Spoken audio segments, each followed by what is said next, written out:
For December's Redesigning Leadership workshops, USA Kansas invited in practitioner and author Will Parker to visit with assistant principals about the essential hats they wear every day. We also asked Mr. Parker what makes the assistant principal's role so challenging. And so assistant principals have to have the trust of everyone, their school principal, their teachers, and the students within that building, because ultimately at the end of the day, they're the one often making those really hard calls on behalf of all of those people, all of those interests. And so good, strong assistant principals are golden. And I think they deserve recognition. I think they deserve good professional learning. And I think they deserve to be reminded that the work that they do matters.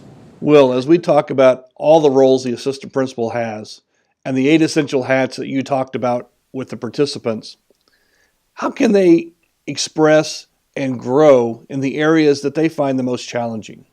And so I think that when school leaders take time to reflect on the essential roles that they play as leaders, then they know which areas where they still need to grow.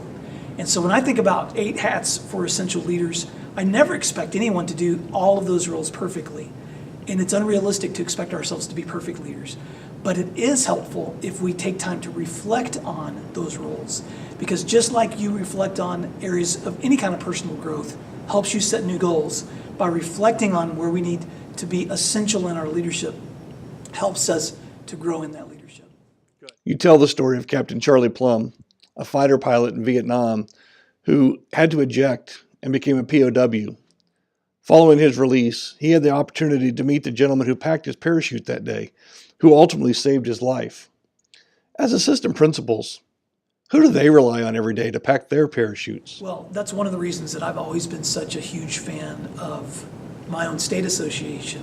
And I know that principals who take time to connect with other principals, who take time to network with other principals, who avail themselves of professional learning opportunities, and really make themselves not just a signed member of an association, but an active member of an association, they're going to find other people who have the same struggles and the same challenges who will invest back into them. And so some of the best friendships that I've made over the years have been with other people within my own professional organizations who I can attend workshops with, I can attend conferences with, I can share books with, I can call on the phone, so that together we're investing in one another, we're packing each other's parachutes so that we can continue to grow.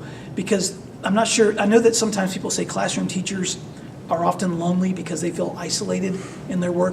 I'm not sure there's anyone more isolated than a principal or a school leader, because you're sometimes the only person doing your role in that building. And so we must connect with one another so that we can stay supported in the important work that we're doing for kids.